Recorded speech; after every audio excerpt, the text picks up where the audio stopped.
Um motociclista empurrou um veterano negro de 84 anos 30 minutos depois. Uma unidade Black Hawk aterrou do lado de fora do bar. Foi apenas um leve toque no guidão, uma suave escorregada ao passar pela fila de motocicletas estacionadas. Mas o motociclista não viu um acidente, viu um idoso negro com uma jaqueta desbotada e decidiu que isso era motivo suficiente para atacar.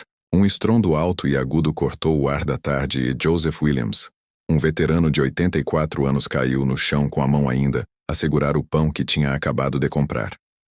A multidão do bar apenas observava, com os telemóveis nos bolsos, sem que ninguém se atrevesse a avançar. Sangue escorria do canto da boca de Joseph enquanto ele lutava para se levantar, com os joelhos a tremer visivelmente, a sua dignidade mais ferida do que o seu corpo. "Olha para onde você está a ir, velho", disse o motociclista, um homem alto e branco com tatuagens nos braços expostos. Juntando-se aos seus amigos que riam alto, Joseph não respondeu. Os seus olhos cansados mas claros simplesmente observavam cada rosto que desviava o olhar. Há 40 anos, ele tinha tirado 3 soldados de um jipe em chamas durante a Guerra do Golfo. Agora, em 2025, Helen conseguia que alguém lhe oferecesse um lenço para o sangue no rosto. Com esforço, ele recolheu os pedaços de pão espalhados e colocou-os de volta no saco rasgado como se ainda importassem. Uma adolescente passou com fones de ouvido. Joseph levantou a mão ligeiramente, mas ela não o viu ou fingiu não ver. "Está bem, senhor?", perguntou finalmente uma voz. Era uma garçonete que tinha observado tudo pela janela do restaurante. Janela do restaurante. "Tarde demais", pensou Joseph, mas acenou com a cabeça mesmo assim. "Já passei por pior", murmurou ele, ajeitando o casaco verde-oliva onde antes havia uma insígnia militar. Um casaco que significava algo ou deveria ter significado algo. Dentro do bar, o motociclista acendeu um cigarro. "Você viu aquilo?" O velho tolo nem sequer olhou para onde estava indo, gabou-se para os amigos que continuavam a rir. "Aposto que estava bêbado." O gerente do bar limitou-se a limpar um copo, evitando qualquer envolvimento no canto. Um homem mais velho bebia a sua cerveja em silêncio, observando a cena com olhos duros, uma testemunha quase invisível. Joseph finalmente conseguiu sentar-se num banco público. Respirando com dificuldade, tirou um simples telemóvel com o ecrã rachado e botões grandes do bolso. No ecrã estava um único contacto chamado Black Eagle Emergency. Ele ficou a olhar para ele por vários segundos como se estivesse a ponderar a importância da sua decisão. Então, com um pequeno suspiro, ele pressionou o botão e colocou o telemóvel de volta no bolso. 15 minutos se passaram.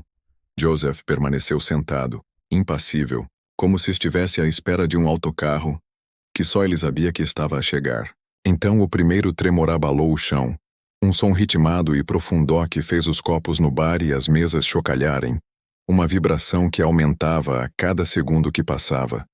"Que raio é isso?", perguntou um dos amigos do motociclista, olhando em volta confuso.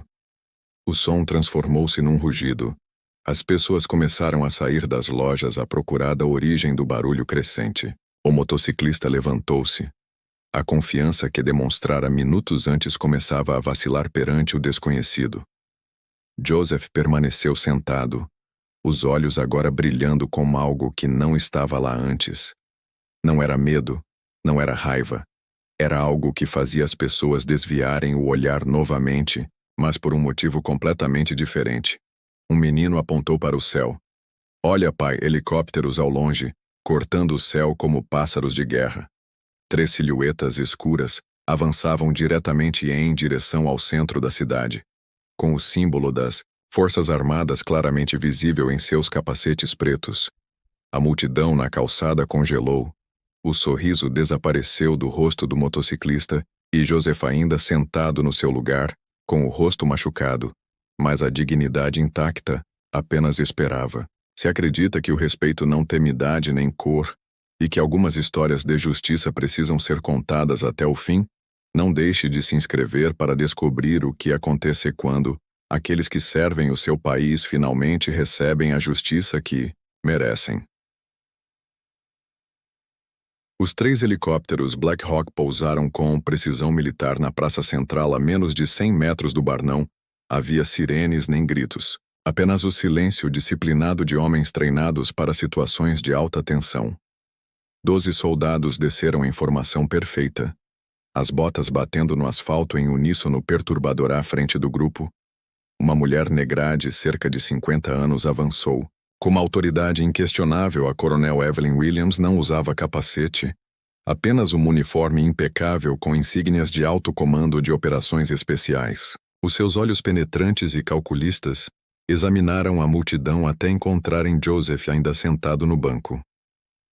"Quem diabos são eles?" sussurrou um dos amigos do motociclista engolindo em seco. O motociclista forçou um riso, mas a voz falhou-lhe. Provavelmente, algum exercício militar. "Não tem nada a ver conosco." A Coronel Williams caminhou diretamente para Joseph, ignorando os olhares assustados. Ela ajoelhou-se diante dele, os dedos tocando levemente o corte em seu rosto. "Pai", disse ela simplesmente, a voz baixa, mas audível para todos ao redor.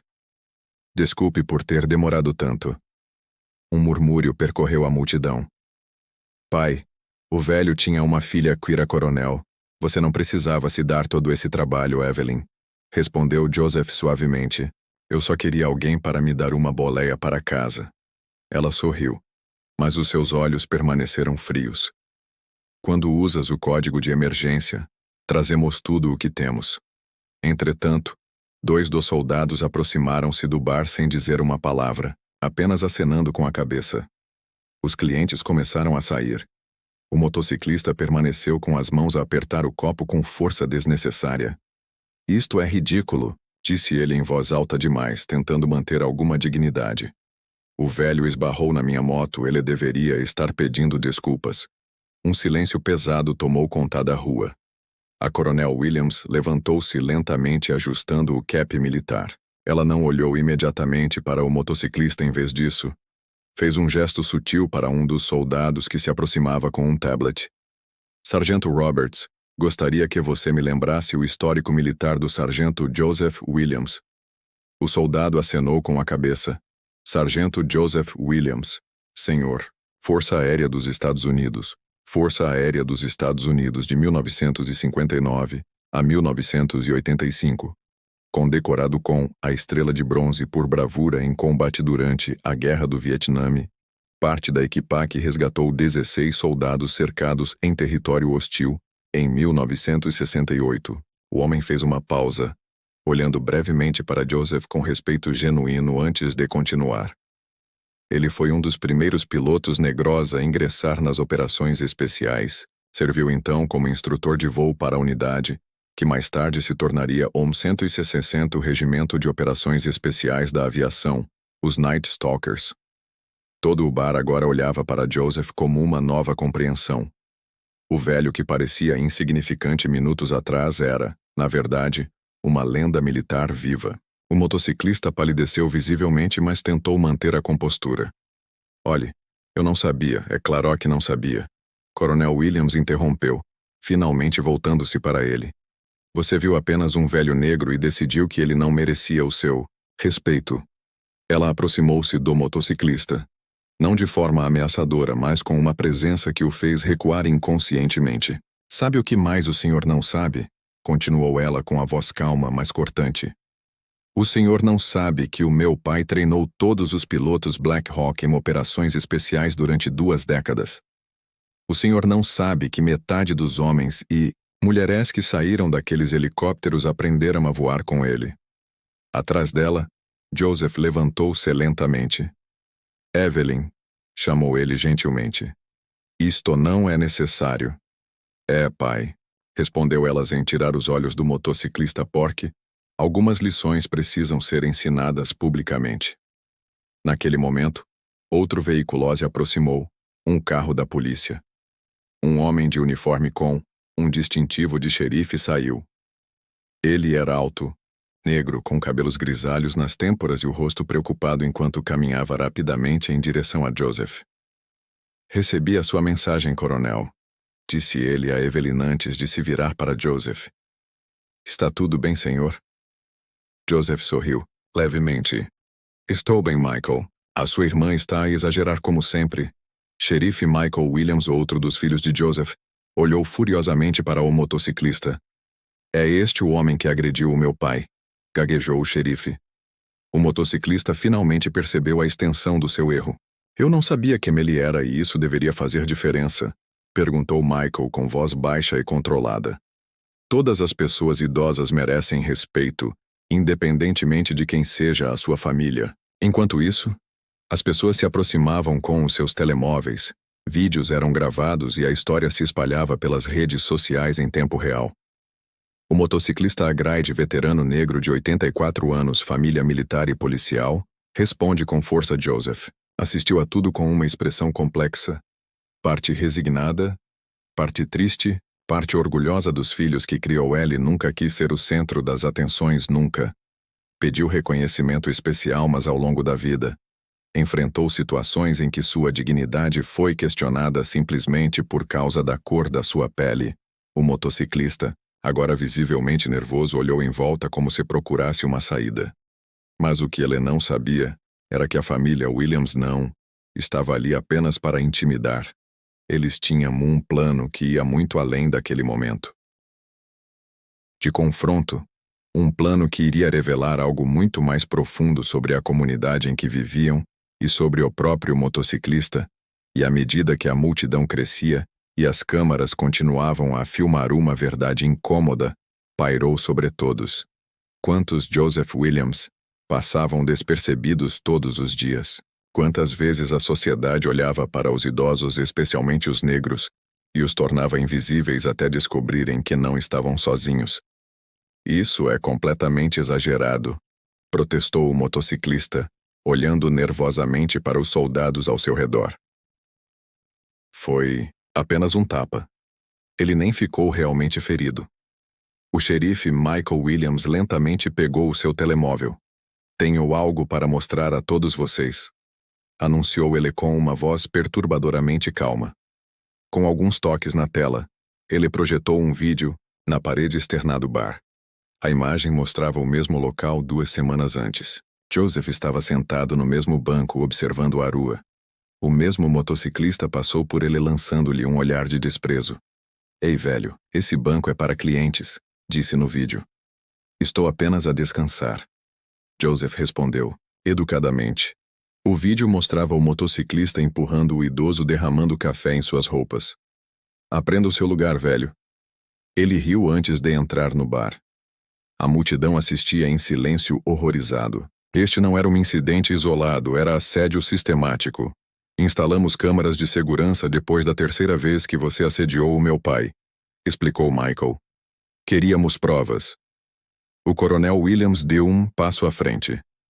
Tiago Martinez, 36 anos, recitou, lendo do seu tablet, 4 acusações anteriores de agressão, todas contra idosos, 2 delas contra homens negros. Um padrão interessante, não acham? O rosto do motociclista empalideceu. Como sabe o meu nome? Reconhecimento facial, respondeu um dos soldados. Tecnologia militar, isso é ilegal, protestou Tiago, recuando. Não podem intimidar-me assim, Coronel Williams, sorriu. Não estamos a intimidar-te, estamos a investigar. Diferença crucial. Um dos soldados aproximou-se com um envelope. Coronel, encontramos isto no apartamento dele durante a busca autorizada. Coronel Williams abriu o envelope e espalhou o seu conteúdo sobre a mesa do bar. Fotografias, dezenas delas, todas de idosos, na sua maioria negros, marcados com círculos vermelhos, notas nas margens. Fácil, não vai resistir, ninguém vai se importar. Um murmúrio de indignação percorreu a multidão. Tiago empalideceu. O que é isso? Perguntou o xerife com a voz trêmula de raiva. Um jogo? Respondeu outro motociclista, afastando-se de Tiago como se ele tivesse uma doença contagiosa. Ele chamou isso de caça aos velhos. Quanto mais fracos pareciam, mais pontos ele ganhava. Não, nós não sabíamos que era real. Pensávamos que era apenas bravata, disse James, tentando se afastar, mas 2 policiais o bloquearam. Seu rosto oscilava entre a raiva e o terror. Vocês não podem provar nada, disse ele. Pensávamos que era só bravata. James tentou fugir, mas 2 polícias bloquearam-no. O seu rosto oscilava entre a raiva e o terror. Vocês não podem provar nada, na verdade, interrompeu uma nova voz. Nós podemos provar tudo. Da multidão surgiu uma mulher negra na casa dos 60 anos, vestindo um terno elegante. Promotora Sandra Collins apresentou-se. Nós temos estado a observar o vosso joguinho nos últimos 6 meses, Sr. Martinez. Estávamos apenas à espera do momento certo para fechar o cerco. Ela fez um gesto, e 2 assistentes começaram a distribuir documentos à imprensa. 18 vítimas identificadas, 8 relatórios policiais, 3 hospitalizações. Sandra olhou diretamente para Tiago. Crimes de ódio contra idosos. Crimes de ódio racial. Agressão agravada. Assédio sistemático. Você enfrentará tantas acusações que os seus netos ainda estarão a pagar pelos seus crimes. O rosto de Tiago contorceu-se numa máscara de fúria. Vocês não entendem. Eles não merecem respeito, esses velhos inúteis a sugar recursos, a ocupar espaço silêncio. A voz de Joseph ecoou como uma força surpreendente, silenciando todos. O veterano levantou-se, recusando a ajuda do filho. Caminho, lentamente até ficar cara a cara com o seu agressor. Não havia ódio nos seus olhos, apenas uma profunda tristeza e determinação. Jovem, disse ele com a voz clara e forte, apesar da idade. Acha que pessoas como eu são invisíveis, descartáveis, mas sabe o que nunca reparou todas as vezes que me insultou. Joseph abriu o casaco revelando uma pequena câmara presa ao bolso interior. Uma luz vermelha piscou, indicando que estava a gravar. Nunca subestime um veterano da inteligência militar, disse ele com um leve sorriso. Tenho documentado o teu comportamento desde o primeiro dia, cada palavra, cada ameaça, cada agressão. Tiago ficou em silêncio, finalmente compreendendo a armadilha em que tinha caído. Eu não precisava dos helicópteros, continuou Joseph.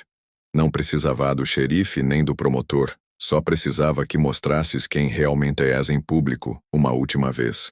Eu fui Oiska, e tu mordeste-a exatamente como planeado. As algemas fecharam-se em torno dos pulsos de Tiago enquanto a multidão observava em silêncio atordoado toda a operação. Os helicópteros, os soldados, o promotor tinha sido meticulosamente planeada não só para prender Tiago, mas para expor um predador que aterrorizou idosos durante meses.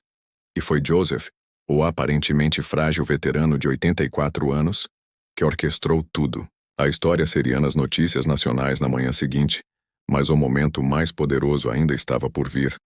Quando Tiago foi levado para o carro da polícia, uma mulher idosa deu um passo à frente, depois outra e outra. Vítimas que anteceram, invisíveis e silenciosas, agora tinham rostos, nomes e vozes. O plano de Joseph não era apenas sobre sua própria justiça, era sobre dar voz a todos aqueles que haviam sido silenciados, e quando o último carro da polícia deixou o local, muitos notaram algo surpreendente. Joseph não estava a comemorar a sua vitória. Ele observava tudo com uma expressão sombria, como se a vingança não trouxesse a satisfação que muitos esperavam. O que ainda poderia pesar no coração desse homem, que acabara de orquestrar uma das operações mais sofisticadas que a pequena cidade já tinha visto? 3 semanas depois, a cidade de Oak Ridge não era mais a mesma.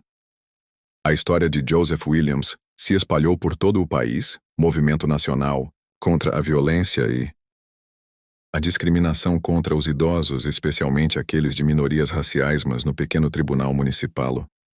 Silêncio era palpável quando Joseph entrou apoiado numa bengala nova, um presente de um grupo de veteranos que nunca tinham notado sua existência antes daquele dia fatídico. Tiago Martinez, agora vestindo um uniforme laranja da prisão estadual, mantinha os olhos fixos no chão. O seu advogado tinha negociado um acordo para reduzir a sua pena, em trocar de testemunhar contra outros participantes no chamado Jogo da Caça ao Velhoque, se espalhou por 3 estados. O juiz Eleanor Ramírez começou. O tribunal reconhece o seu serviço ao seu país e à sua comunidade. A sua coragem em expor este esquema criminoso salvou inúmeras vidas. Gostaria de fazer uma declaração antes da sentença? Joseph levantou-se lentamente. Toda a sala do tribunal prendeu a respiração.